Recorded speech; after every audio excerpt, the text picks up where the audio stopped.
Hello and welcome to Let's Play Secrets of Grindea low percentage style. And this first episode we're gonna just go through the initial sort of starting stuff, and I'll also be explaining the rule set that I'll be forcing myself to more or less abide by doing low percent.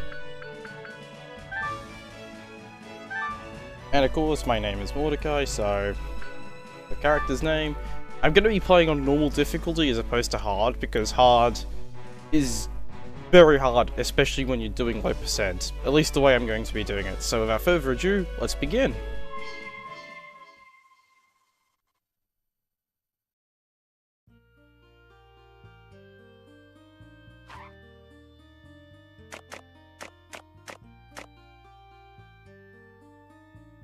And of course, the initial sections of the game act as a kind of tutorial which tells you how to interact with things, and all that good stuff, as well as good cutscenes.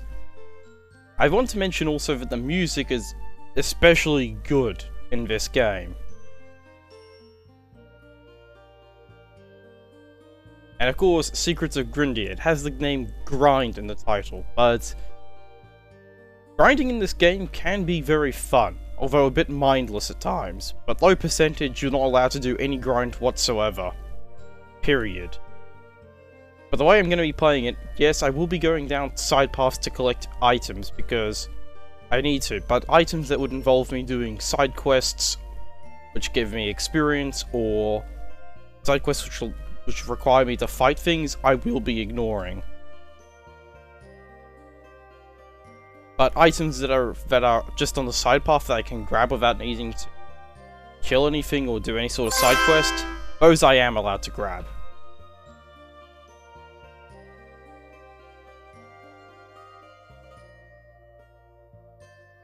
And of course, that means that in the first initial sections of the game I won't even be getting that many levels. And now of course we're being told where our initial starting items are. And of course, items get imported from arcade mode when you get to certain things in the arcade mode, but I'm not going to be using items from the arcade mode, mostly because they amount to little more than nothing.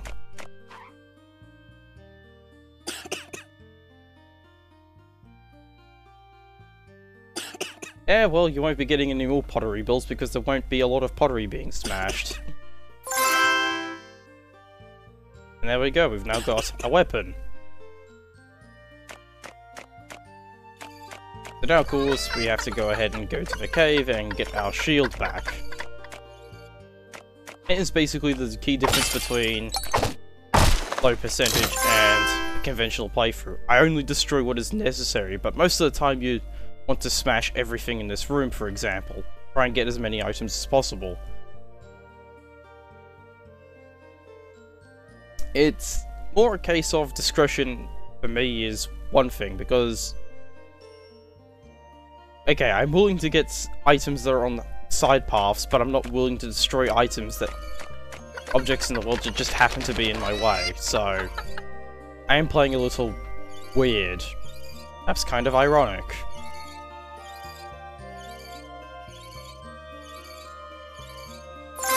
Of course, attack increases and bigger area of effect for your attacks is going to be essential in the early parts of a low percentage run.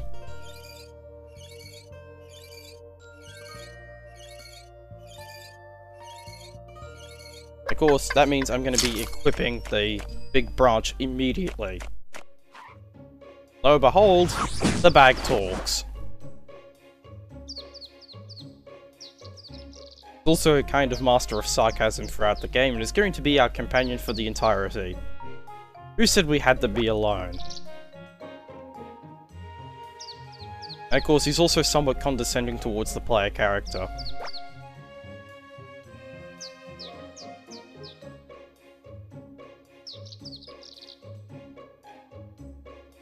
Yeah, what he says for the most part. Because, in case it is an obvious, low percentage means that I have to ignore everything. Well, almost everything. Of course I'll be grabbing items, but of course since I'm not getting any levels, I won't be able to use something like magic. So the toy wand I just picked up from the chest is borderline not that good for me right away. And here's another example of items on the side path that I'm collecting, while ignoring all the breakables. Now, shields! In your perfect block, sometimes, well, the shield will take half the damage, and sometimes enemies will be stunned, like, such as the bee, for example.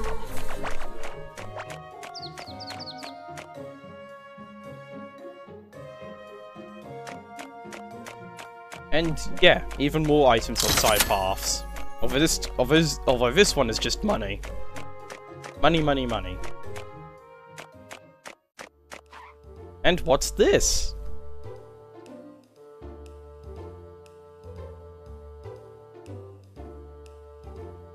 And is that even legal? Ah, they're businessmen? Really, they look like a bunch of bandits to me, especially with that toll. The pathetic weaklings.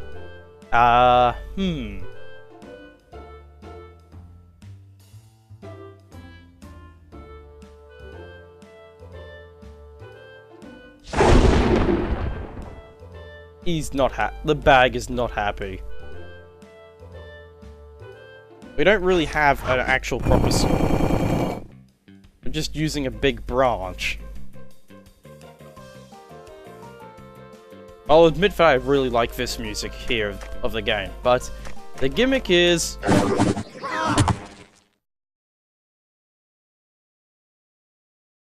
It doesn't matter what kind of attack you use to attack Teddy and Freddy there, they always faint in one hit from everything. And now, of course, we have a person who's actually somewhat competent at fighting.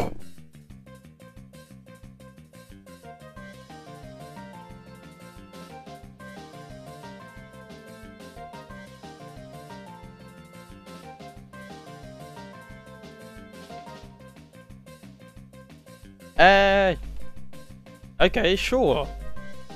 Of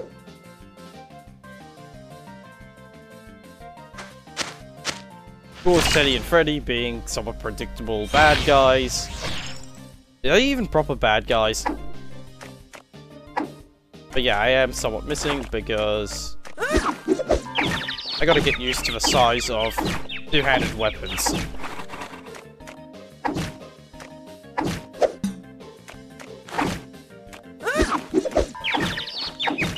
Even better is if I can beat the boss without taking any damage at all.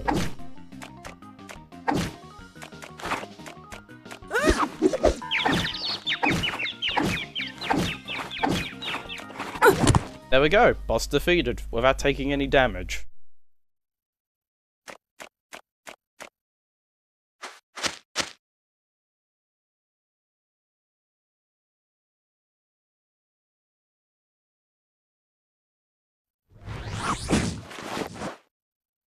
And that's the end of that.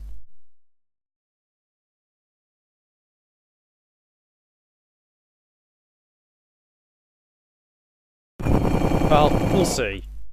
It's entirely possible that next time things will be much different because next time we see them, it's supposed to be between levels 18 and 20, but as a low percentage playthrough, I'll be a significantly lower level than that.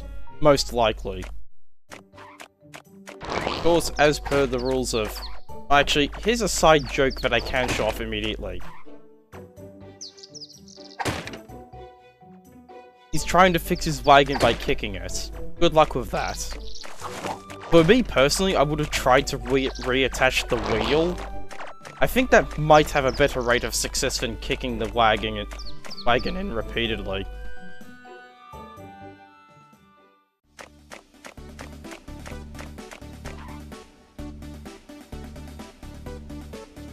And yeah, somewhat cheerful music, but this is actually our friend's, well, music theme. I guess is the phrase I'm looking for.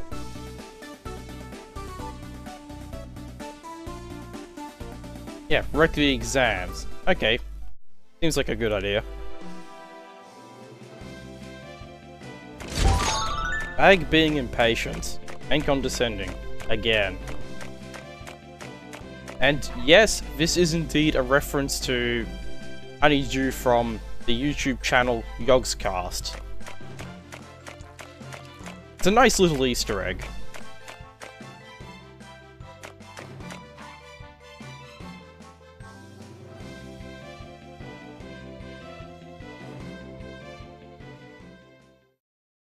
And what's this?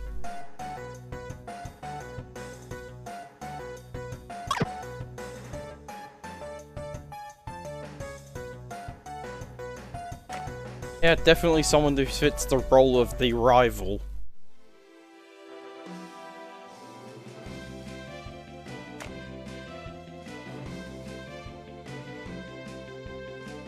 Yeah, there we go, so... And now, of course, as part of being in the waiting room, of course, we'll be getting ourselves a significant weapon upgrade. Specifically, we go from a big branch to a squire's claymore. So we now have a proper sword for whacking things. I could just talk to guard. Start the first part of the exam.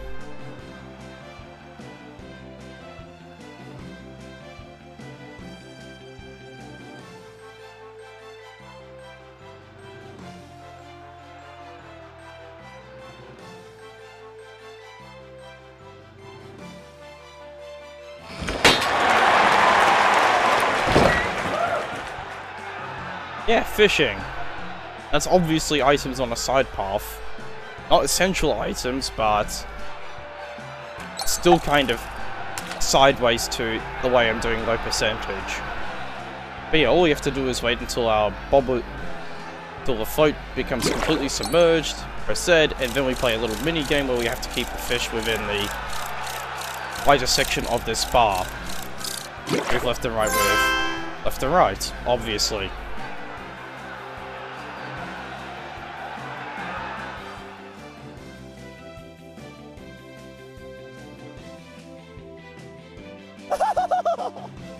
I like that laugh.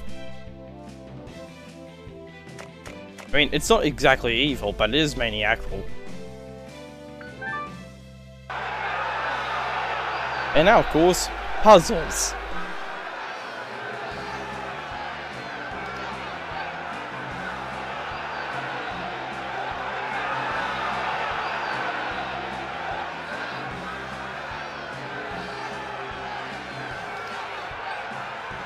Oh, that's all fine and dandy. But the puzzles start off relatively simple and they get harder as you progress through the game. So, and I'm trying to do this in a semi-optimal way, so that way I'd usually like to take out this bottom right puzzle first, simply because it takes the most amount of time. But what I'll do to optimize me getting through it just a bit quicker, I'm going to tackle the other puzzles and sort of wheel around until I get back to the first puzzle I was tackling.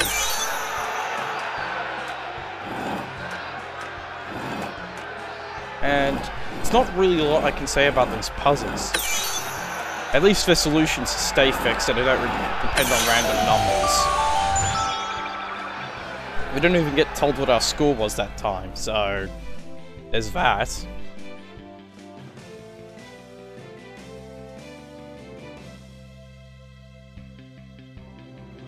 Exactly, can't he at least try to be nice? Doubt it. And yeah, that guy. But of course he's a rival, so what can I say? And of course, the next and last challenge. And here we have some completely non-optional grinding. That's okay. Because killing mobs means means experience, means levels, means, well, me not being made out of glass.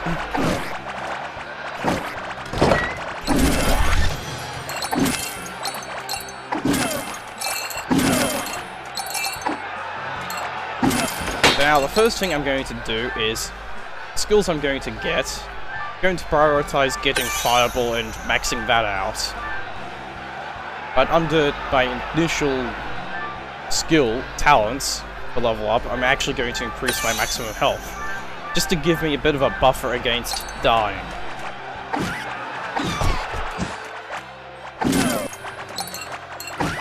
And here's how skills work. Hold down the button to charge them up, and then unleash them.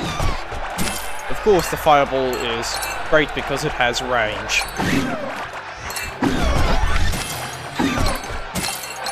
Of course, I'm also picking up all the items because there's no guarantee that I'll be able to get... Well, I can't just willy-nilly grind for money. That's not allowed under low percentage.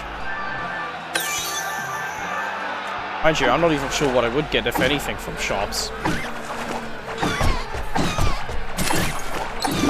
Most of the good items in the game you can find in the field.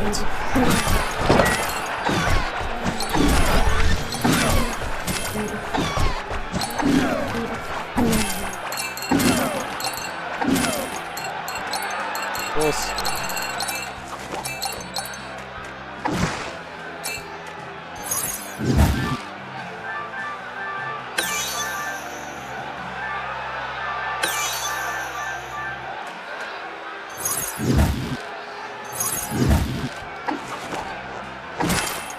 There we go.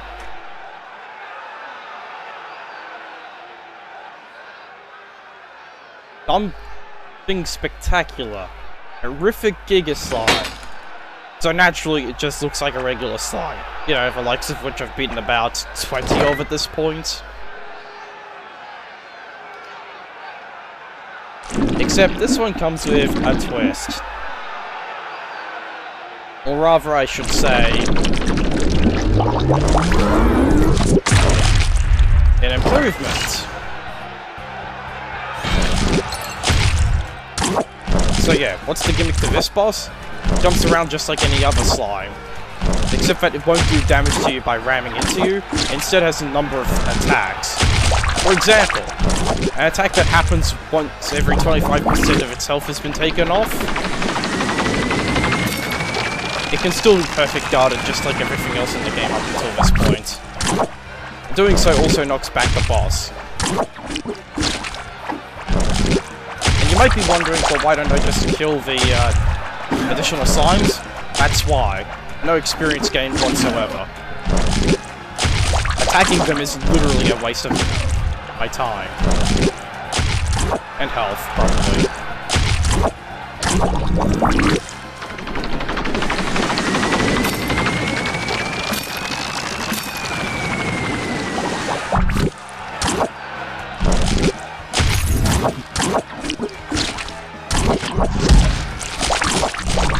And of course, the hammer attack, that will crush your shield if it hits.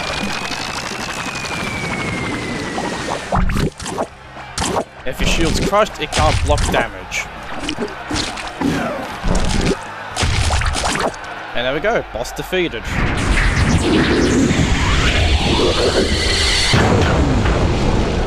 Somewhat epic explosion. And a slime is still floating in the air.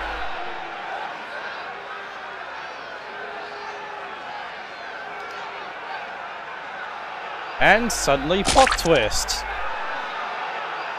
We get ourselves a highly valuable item. Yes, it's a card.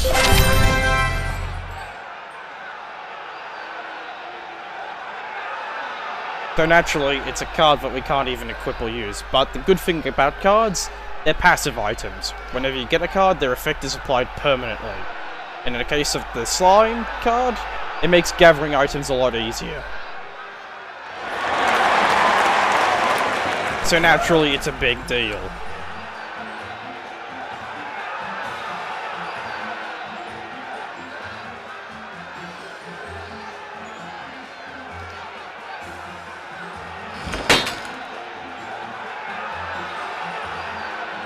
And of course, cards are even rarer considering that I'm not even going to be grinding.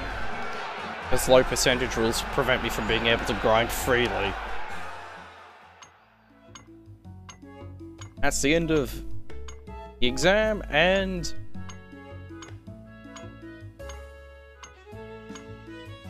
there we have it.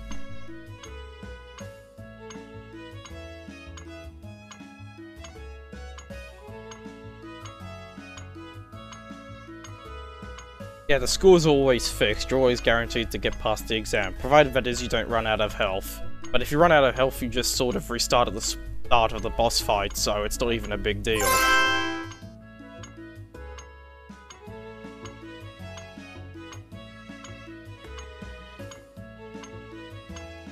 Of course, no side quests means that we have to stick with just the main quest. But I will be picking up items on the side, so there will be a very important item that I get towards the start of the next episode. And, yep. So yeah, as the bag explains, the cards give you a permanent boost and you can only have one of each. They're pretty awesome passive items. That's going to be it for this first episode of the Low Percentage Run. Thank you very much for watching. My name is Mordecai. See you in the next episode.